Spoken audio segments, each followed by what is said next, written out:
Buffett and Charlie Munger looked at the same company. Same information. Same analytical tradition. 60 years of working side by side. Buffett said no. Munger said yes. One of them walked away from $9 billion. And the company they were looking at, a small Chinese battery manufacturer that Elon Musk had laughed at on live television, went on to sell more electric cars than anyone on the planet. This is the story of what Munger saw that Buffett didn't, and why it starts not in a boardroom, not in a factory, not in Beijing, but in a village in rural China with a woman opening a jewelry box. Let me take you somewhere most documentaries never go. Not to Shenzhen, not to a factory floor, not to a boardroom, to a small village in Anhui province, one of the poorest regions in China. 1966. A family of farmers with 8 children and not enough of anything. Wang Chuanfu was born into that. And before he turned 15, both his parents were gone. Think about what that does to a person. Not the tragedy of it, the weight of it, the specific kind of hunger that comes not from an empty stomach, but from understanding. At an age when most kids are still figuring out who they are, that nobody is coming to save you. His older brother dropped out of school at 18 to support the family. His sister-in-law sold pieces of her own wedding jewelry, so Wang could afford the textbooks for his final year of high school. That's not a metaphor. That's what actually happened. And here's what I think about when I sit with that detail. Most people who come from nothing and build something extraordinary, they carry that origin with them. Not as inspiration, as fuel, as a quiet, relentless engine that never fully turns off. Wang tested into university, then graduate school, then landed a position at a government research institute in Beijing. By his late 20s, he was already a deputy director, a stable career, a predictable future. The kind of life that, for someone who grew up the way he did, would have been more than enough. He walked away from it. In 1995, he borrowed the equivalent of $40,000 from his cousin, rented a small workshop in Shenzhen, and started making rechargeable batteries. Not because it was glamorous, because he had studied the numbers. Japanese companies were abandoning the low-end battery market, moving upstream toward higher margins, leaving a gap that nobody in China had moved to fill yet. Wang saw it, and he moved. Within 7 years, he was supplying Motorola and Nokia. Within 8, BYD was the largest rechargeable battery manufacturer in the world. But here's the part that most people skip over, because it doesn't fit the clean narrative of overnight success. The Japanese didn't lose to Wang because they were slow. They lost because Wang was willing to do something they considered beneath them. He replaced machines with people. Automated battery production in Japan required capital equipment that cost millions of dollars per line. Wang broke down every step of the process, identified exactly which parts required precision machinery and which parts could be done by human hands with proper training, and rebuilt the entire production model around cheap, disciplined, abundant Chinese labor. His cost per unit dropped to a fraction of what Sony and Sanyo were charging. That wasn't luck. That wasn't government subsidies. That was a man who understood, at a molecular level, what it meant to extract maximum value from limited resources, because he had been doing exactly that his entire life. The orphan from Anhui hadn't just built a battery company. He had built a philosophy. And that philosophy was about to do something that nobody, not the Japanese, not the Americans, not even his own investors, saw coming. In 2003, Wang Chuanfu did something that made absolutely no sense. He bought a car company. Not a good car company.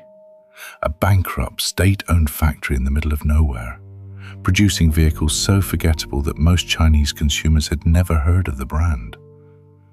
The kind of acquisition that makes investors nervous before they even read the details.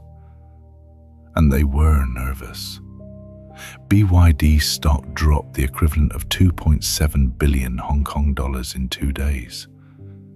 His own board tried to stop him. The Chinese business press called it a joke.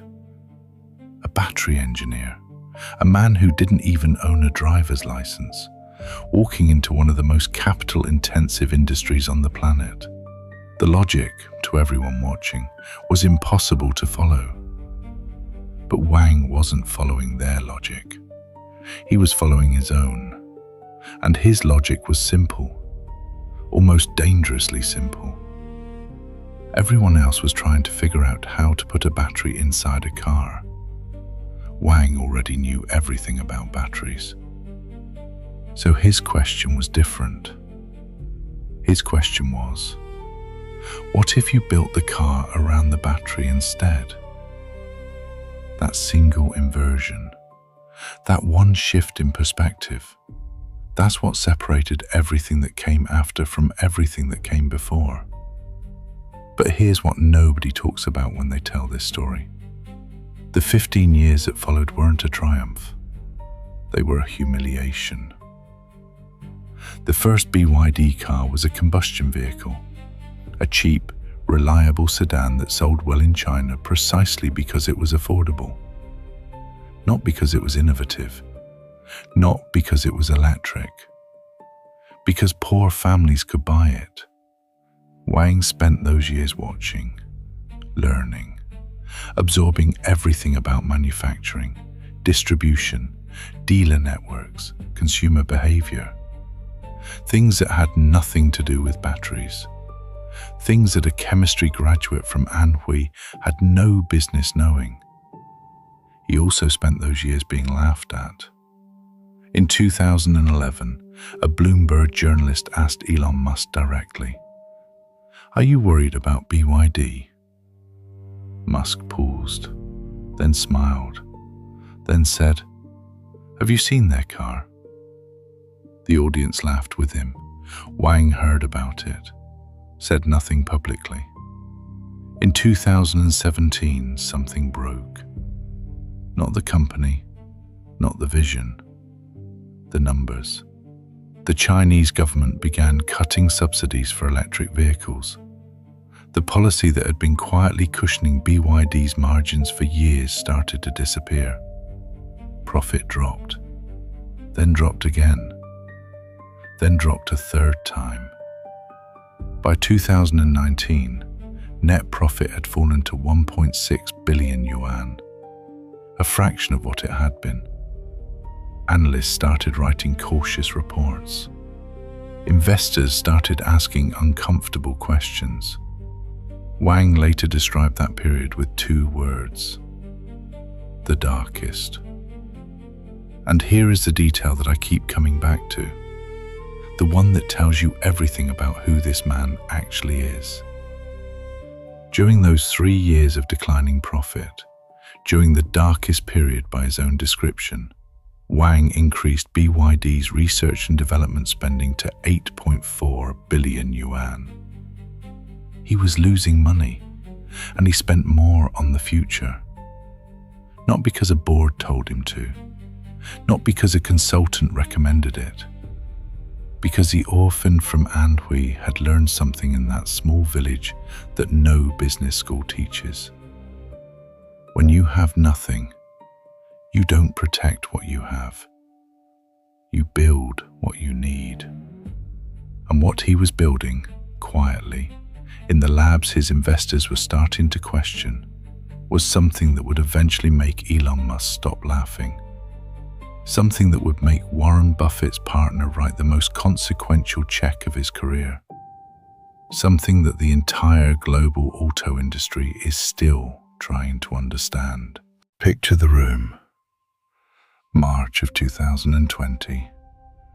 A press conference in China.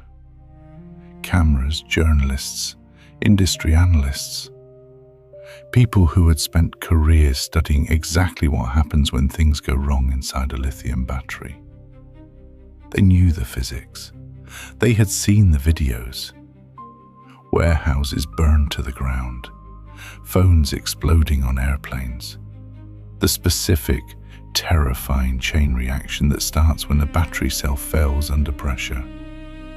Thermal runaway, they call it. 200 degrees, oxygen release, combustion that spreads faster than any fire suppression system can respond. They knew what should happen next. Wang Chuanfu picked up a nail, a long steel nail, and drove it through the center of a fully charged battery cell. The room went quiet. Nothing happened. The surface of the battery reached 30 degrees Celsius. You could put your hand on it. No smoke, no flame, no explosion. Just a punctured cell sitting there, intact, as if the laws of chemistry had simply decided not to apply. Wang called it the blade battery. And in that silence, in the specific quality of that silence, the kind that falls over a room when something shifts that cannot be unshifted, he answered a question the entire electric vehicle industry had been quietly avoiding for a decade. Not whether electric cars could be fast. Tesla had answered that. Not whether they could be beautiful. Porsche had answered that. Whether they could be safe. Here's what Wang had done.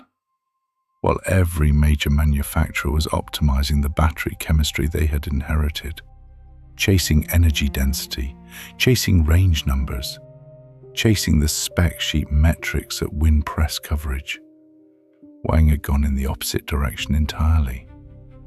He had chosen a chemistry the industry had largely abandoned. Lithium iron phosphate. Cheaper to produce, no cobalt. One of the most ethically compromised supply chains on the planet.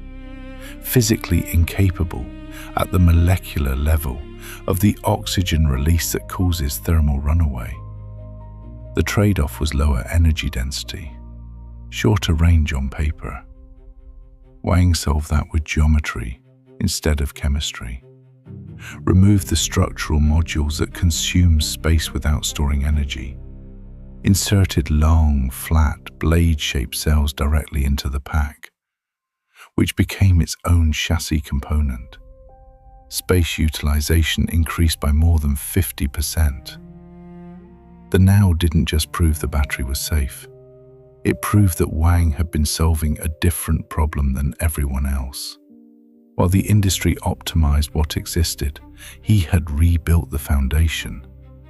4 years after that press conference, Tesla was buying blade battery cells from BYD for its own vehicles.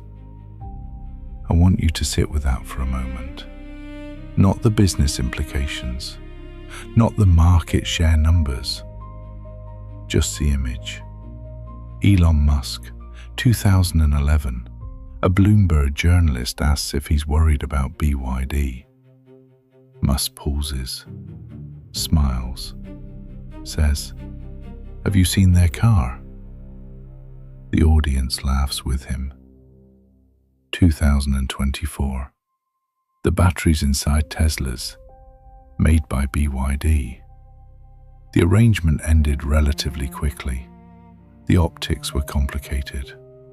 But the fact that it happened, that the company Musk laughed at was eventually trusted with the most critical component inside his own product, tells you something about the distance Wang had traveled.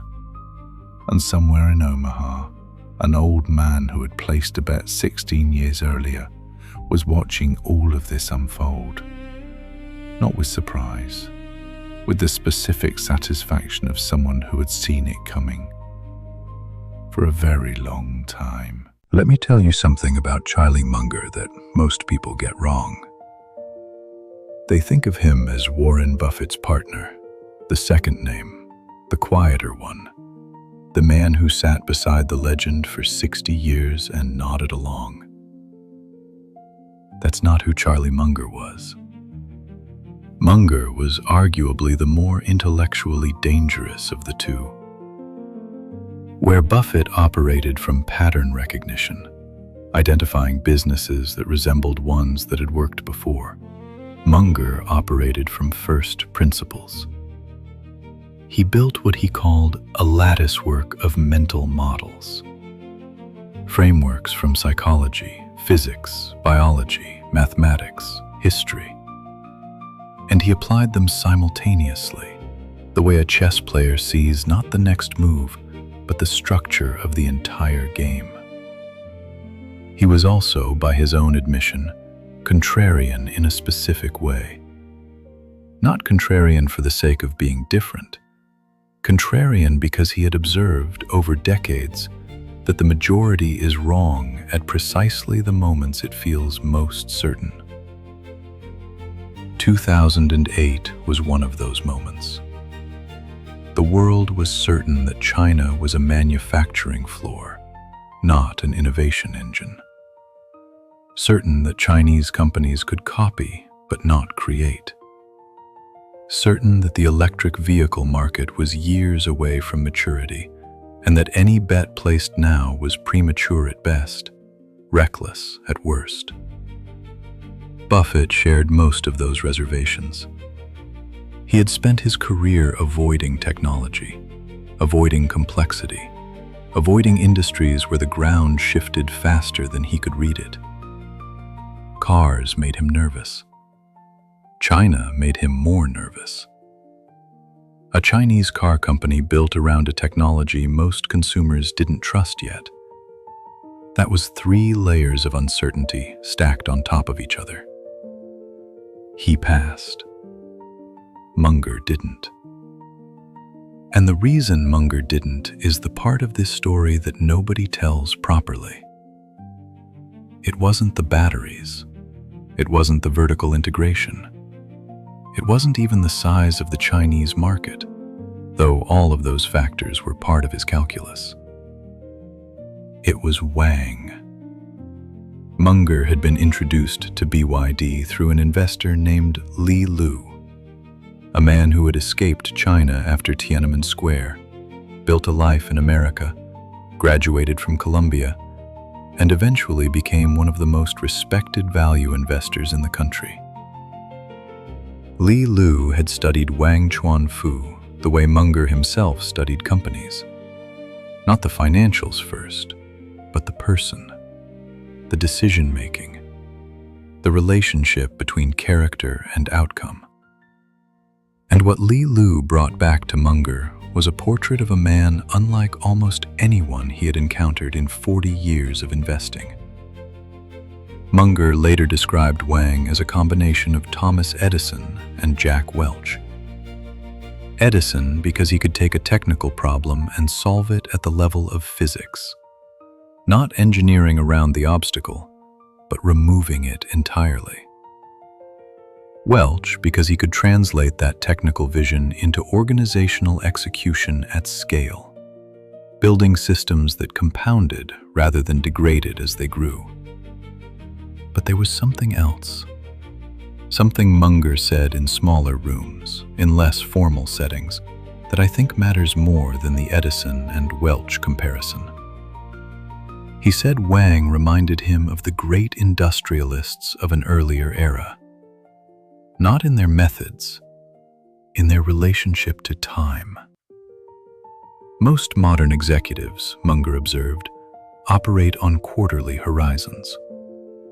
Their decisions are shaped by reporting cycles, analyst expectations, the reflexive optimization of metrics that can be measured and defended in a presentation. Wang operated on a different clock entirely. The 15 years of humiliation. The 3 years of declining profit where he increased research spending instead of cutting it. The decision to buy a car company when he had no business being in cars. These weren't the decisions of a man managing a quarterly earnings call. They were the decisions of a man who had decided, at some early and fundamental level, that he was playing a game that most of his competitors didn't even know existed. Munger recognized that clock because he ran on it himself.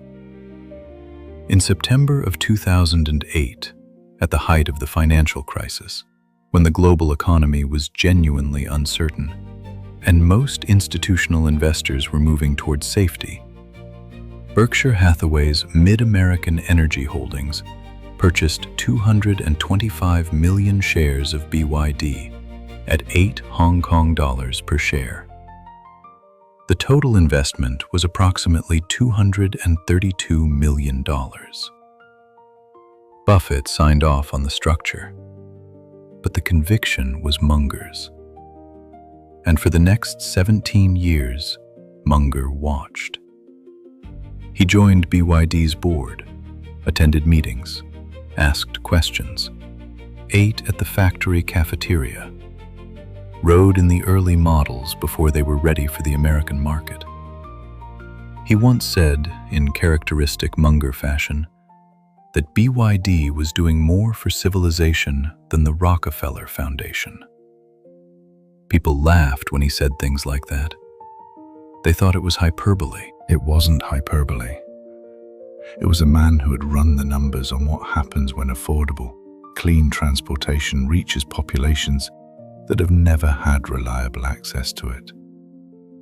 Who had calculated, quietly and without fanfare, the downstream effects of a technology transition that most Western analysts were still treating as a niche story.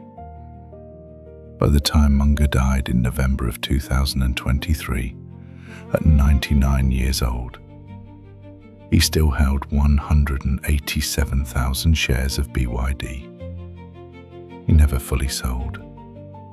And in the months before his death, when his health had declined and his public appearances had become rare, there are accounts of him still following the company, still interested, still watching the man from Anhui, the way you watch something you were right about. Not with satisfaction exactly, but with a kind of quiet, permanent attention. The check Berkshire eventually cashed when it exited its position in September of 2025, after 17 years, reflected a return of approximately 3,800%. $9 billion from 232 million. Buffett, who passed, watched that number from a distance. There's no record of what he said about it privately, but I think about that silence sometimes. Two men, same information, same analytical tradition, same 60 years of working side by side. One saw Wang Chuanfu and said, "Not yet." One saw Wang Chuanfu and said, "Yes." And the difference between those two words, the specific quality of vision that separates them, is what I want you to sit with as we move toward what happened next. Because the story doesn't end with a good investment. It ends with a question that neither Munger nor Buffett ever fully answered out loud. Here's the question nobody asks cleanly. When a man builds something extraordinary, genuinely extraordinary, not marketing extraordinary, how much of it belongs to him? I don't mean legally. I mean in the deeper sense, the sense that matters when you're trying to understand what something actually is. Because here is where the story of Wang Chuanfu gets complicated. Not in a way that erases what he built, but in a way that changes how you see it. BYD is not a state-owned company. Wang controls approximately 29% of the shares. His cousin and co-founder holds another significant stake. The Chinese government's institutional funds hold somewhere between 2 and 3%. By any technical definition, this is a privately controlled enterprise. But technical definitions have a way of obscuring things that matter. Between 2018 and 2022 alone, BYD received an estimated $3.7 billion in direct government subsidies. In 2016, the year BYD hired its star designer away from Audi, the subsidies the company collected from Beijing were larger than the company's entire net profit. Read that again slowly. Without the Chinese government writing checks, BYD wasn't making money that year. It was losing it. And 2016 wasn't an anomaly. It was part of a pattern that stretched across years. Subsidies for factories, zero-interest loans from state-owned banks, tax breaks on research and development, guaranteed public contracts for buses and taxis across hundreds of Chinese cities, direct payments to consumers that effectively pre-discounted every BYD sold in China by thousands of dollars. By 2025, government subsidies represented 38% of BYD's entire net profit for the year. Think about what that number means structurally. Remove the subsidies, and BYD's profit for 2025 falls by nearly half. The company is still profitable, still massive, still selling more electric vehicles than anyone on the planet. But the margin that makes it look like an unstoppable machine is partially a margin that was constructed, not earned. At least, not earned in the way that word is normally used. Now, I want to be careful here, because this is the point where most coverage of BYD makes a mistake in one of two directions. The first mistake is to wave the subsidies away, to say that every government supports strategic industries, that America subsidized its auto industry, that the Inflation Reduction Act handed billions to electric vehicle manufacturers, that industrial policy is simply what nations do when they're serious about competing. All of that is true, and it's incomplete. The second mistake is to use the subsidies to dismiss everything else, to say that BYD is simply a government project dressed in corporate clothing, that the blade battery and the vertical integration and the 17 years of investment in a vision nobody believed in were all just window dressing on a state subsidy machine. That's also incomplete. And frankly, it's lazy. The honest position, the one that requires you to hold two uncomfortable things at the same time, is this. Wang Chuanfu is a genuinely brilliant engineer and an extraordinary builder. The blade battery is real. The vertical integration is real. The philosophy is real. The orphan from Anhui who replaced Japanese machines with human hands because he understood scarcity better than his competitors, that is real. And he has operated inside a system that has written him checks that his Western competitors were never offered, that has absorbed losses he would have had to absorb himself, that has smoothed the path in ways that are real but difficult to quantify.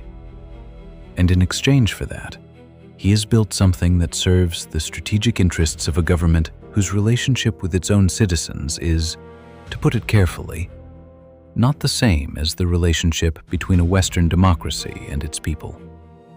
That tension doesn't resolve cleanly. It's not supposed to. But here is the detail that I find myself returning to, the one that sits at the center of everything. In February of 2025, Wang Chuanfu was summoned to the Great Hall of the People in Beijing, a meeting with Xi Jinping, a gathering of what the Chinese state calls its national champions.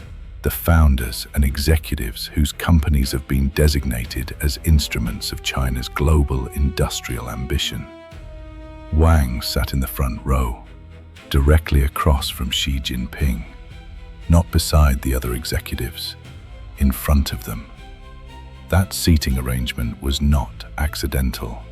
Nothing in that room is accidental. It was a signal, communicated in the language that power uses when it wants to be understood without being quoted. Wang Chuanfu, the man Charlie Munger called a combination of Edison and Welch, the man who borrowed $40,000 and built a $100 billion company, the man who drove a nail through a battery and changed the global auto industry, was being displayed as an asset. And here is what I think about when I sit with that image. Munger invested in Wang, in the man, in the clock he ran on, in the specific quality of vision and patience and willingness to absorb humiliation in service of something larger. But the system that Wang operates inside, the system that has subsidized and protected and strategically deployed him, that system has its own clock, its own logic, its own definition of what BYD is for.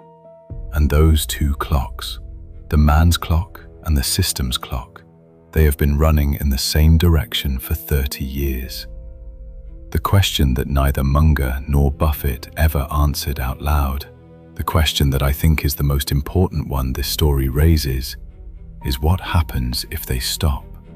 What happens to the philosophy when the instrument and the state want different things?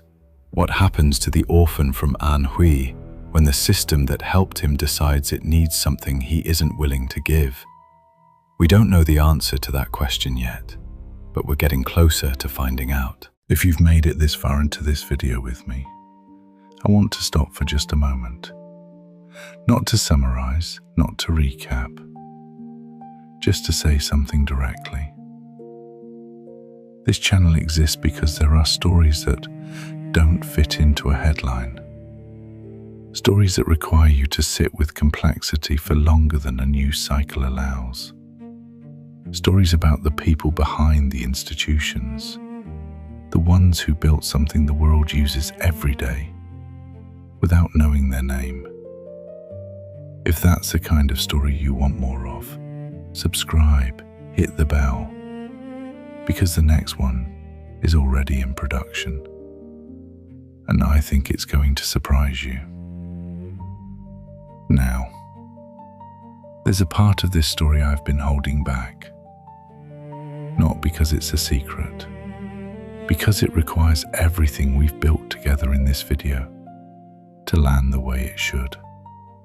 In December of 2024, labor inspectors from the Brazilian Ministry of Labor arrived at a construction site in Camaçari, in the state of Bahia. They were there because of an anonymous tip.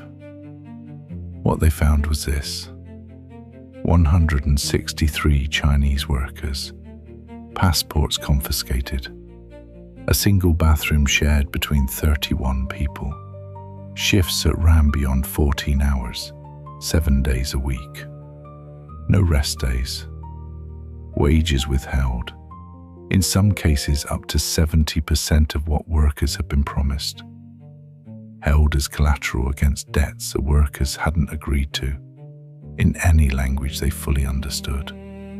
Brazilian authorities classified the conditions using a specific legal term, analogous to slavery.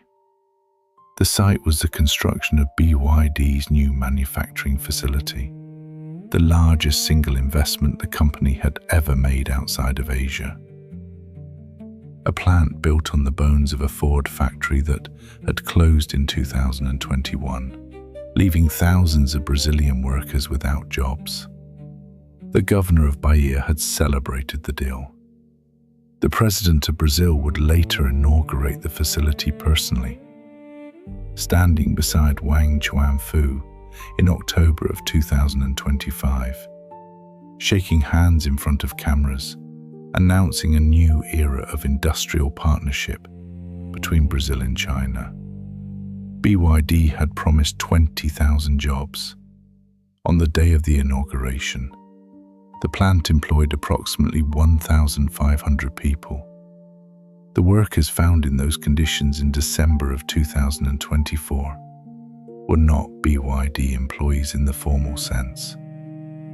They had been brought to Brazil by a Chinese contractor named Xinjiang Group, hired to build the facility.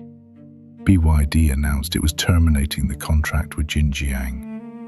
Xinjiang denied the allegations, released a video of workers saying they were satisfied, and suggested the situation had been a matter of translation difficulties.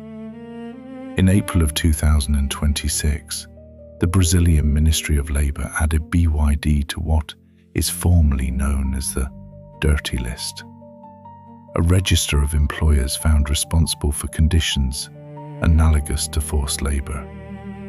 The designation blocks access to certain forms of public financing. 2 days later, a labor court judge issued an injunction removing BYD from the list. The inspector who had authorized the inclusion was subsequently reassigned. I'm not going to tell you what to conclude from that sequence of events. The legal proceedings are ongoing. The facts, as established, are not in serious dispute. The interpretation of those facts, the question of responsibility, of complicity, of what a company owes to the conditions created by those who build its buildings, that question is genuinely unresolved. But I want to sit with something for a moment. Wang Chuanfu grew up with nothing, understood scarcity at a molecular level, built a philosophy around extracting maximum value from limited resources, replaced expensive Japanese machines with cheap human labor, because he understood, better than anyone, how to make people work harder for less. That philosophy built BYD, and in Camaçari, in the winter of 2024, something that looked very much like that same philosophy arrived in Brazil, in a construction camp, in the confiscated passports of men who had traveled 17,000 kilometers, expecting an opportunity. I'm not saying Wang ordered it. I'm not saying he knew. I'm saying that systems have cultures, and cultures travel.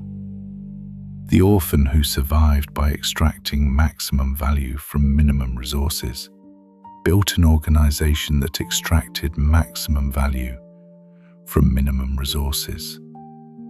And somewhere along the line, in a contractor relationship, in a supply chain, in the gap between what a company announces and what actually happens on the ground, that extraction found its limit, found the point where efficiency becomes something else entirely.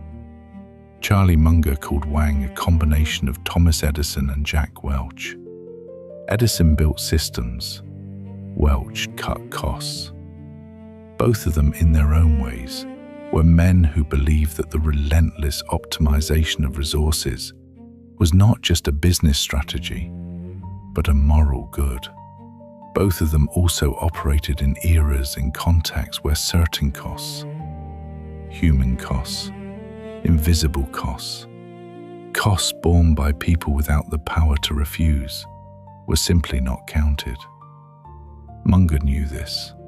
He was a student of history.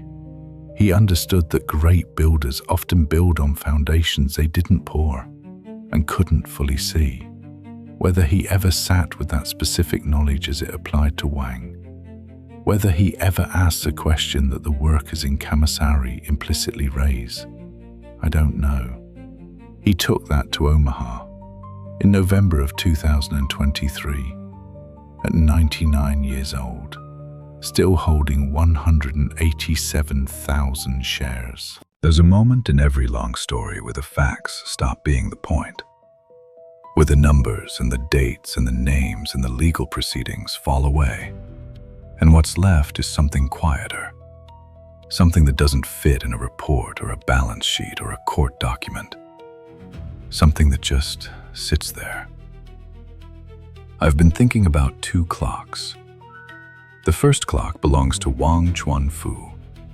It started running in a small village in Anhui province sometime in the 1960s, in a family that didn't have enough of anything. It ran through the death of both parents before he was 15, through the brother who dropped out of school, through the sister-in-law's jewelry, through the university entrance exam he passed on sheer will, through the government job he walked away from, through the $40,000 in the workshop in Shenzhen and the Japanese companies that laughed and then lost. That clock runs slow, deliberately slow. It measures in decades, not quarters. It absorbs humiliation as fuel. It increases spending when the numbers say cut. It drives a nail through a battery in front of cameras because it has spent 20 years being certain of something everyone else was uncertain about. That clock built the blade battery, built the vertical integration, built the company that supplies batteries to the competitor that once laughed at it on American television. That clock is real, and it's remarkable. The second clock belongs to the system. It started running in Beijing, in the corridors of a government that made a decision sometime around 2015 that the electric vehicle industry was not a technology trend, but a geopolitical instrument, a mechanism for reducing dependence on foreign oil, for creating domestic employment at scale, for positioning Chinese manufacturing at the center of the transition that was going to reshape the global economy, regardless of whether China participated. That clock also runs slow, also measures in decades, also absorbs short-term losses as the cost of long-term positioning. But it runs for different reasons, and it answers to different things.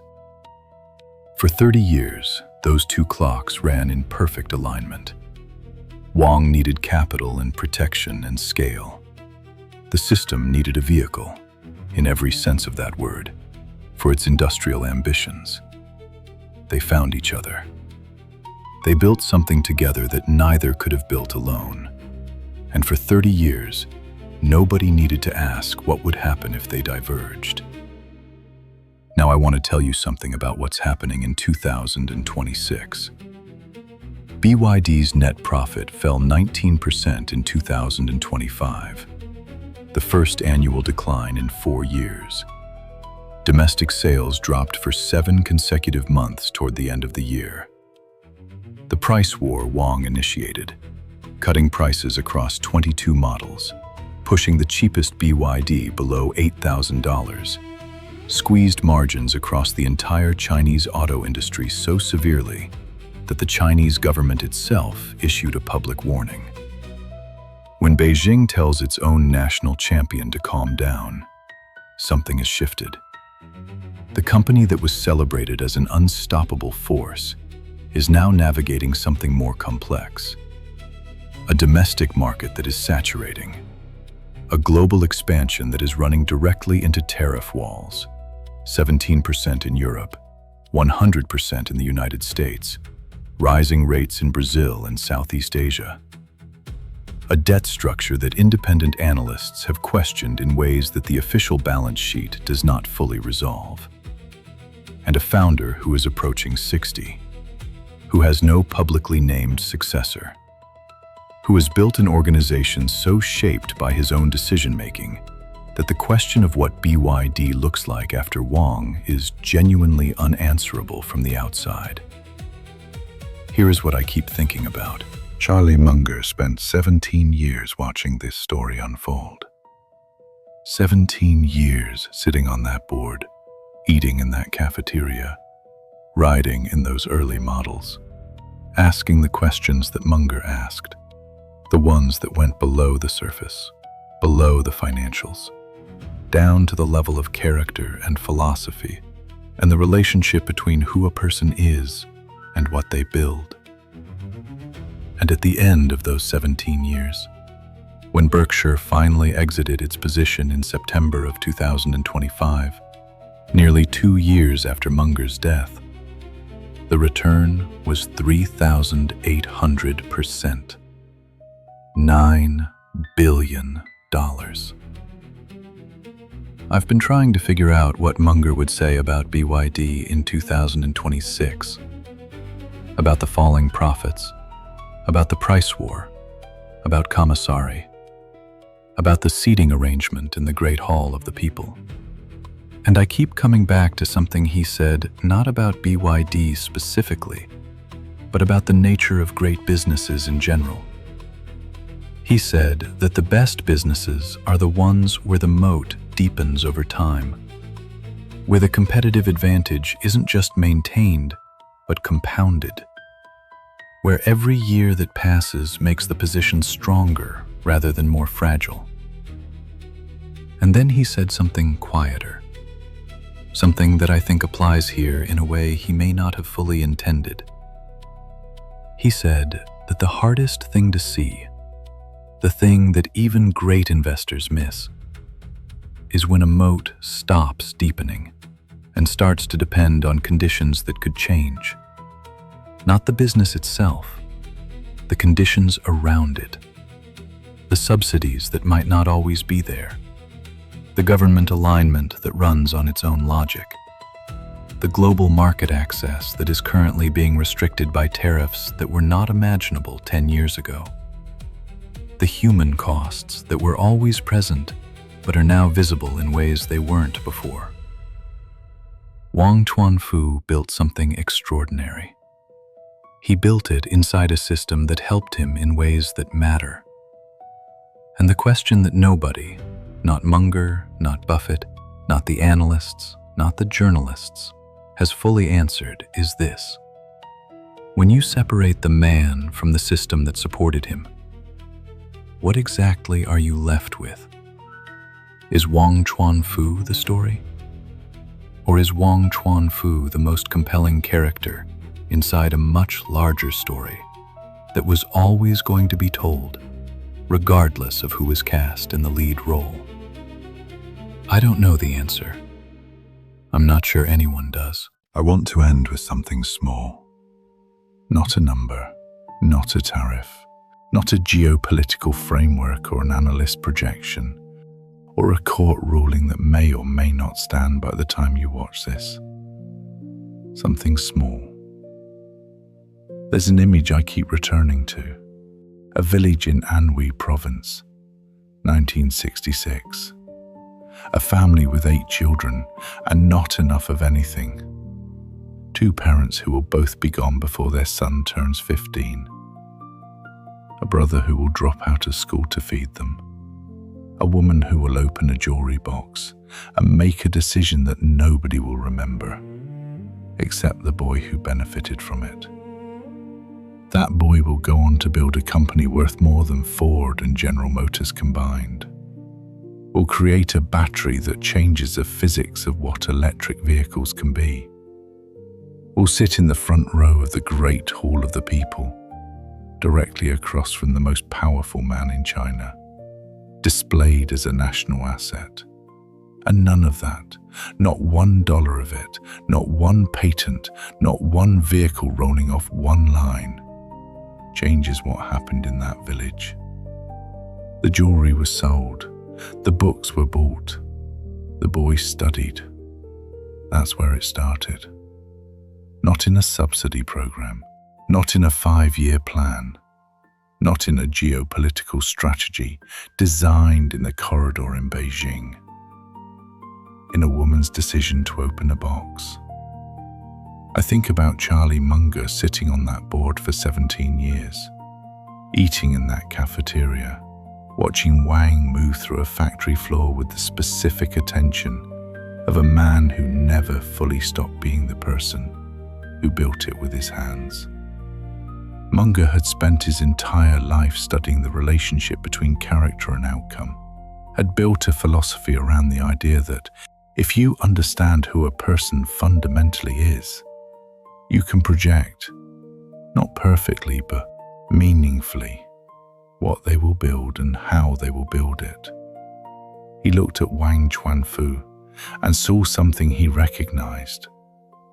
Not the Edison part, not the Welch part, the part that survives, the part that knows at some level below strategy and below ambition and below even conscious thought, that the only resource that was ever truly yours was the one nobody could subsidize and nobody could take away. The willingness to keep going when the numbers say stop. I don't know what Wang Chuanfu thinks about at night. I don't know if he knows the names of the workers in commissary. I don't know if he lies awake thinking about the gap between what he promised and what his company delivered to the families in Bahia who were waiting for those 20,000 jobs. I don't know if the man who understands scarcity better than almost anyone alive has ever fully sat with the knowledge that his system created scarcity for others. Those questions don't have clean answers, and I've learned, slowly, over more years than I'd like to admit, to be suspicious of stories that do. What I know is this: a woman sold her jewelry so a boy could buy books. The boy built something the world is still trying to understand. And somewhere in the distance between those two sentences, in the 30 years of decisions and subsidies and batteries and boardrooms in construction camps and inaugurations and injunctions, is everything we've been talking about. The dream that was built and the price that was paid for it. By whom? That last question, I'll leave with you. If this conversation meant something to you, share it. Not just with one person, with 5, with the people in your life who are trying to make sense of what's happening in the world right now, who feel like the rules have changed but nobody explained when or why. This is why this channel exists. Subscribe if you haven't. Leave a comment below, not just a reaction but something real. Tell me what landed. Tell me what you're still thinking about. And tell me what you want to explore next. The next story is already waiting. And it starts, like this one, with a name most people don't know. See you there.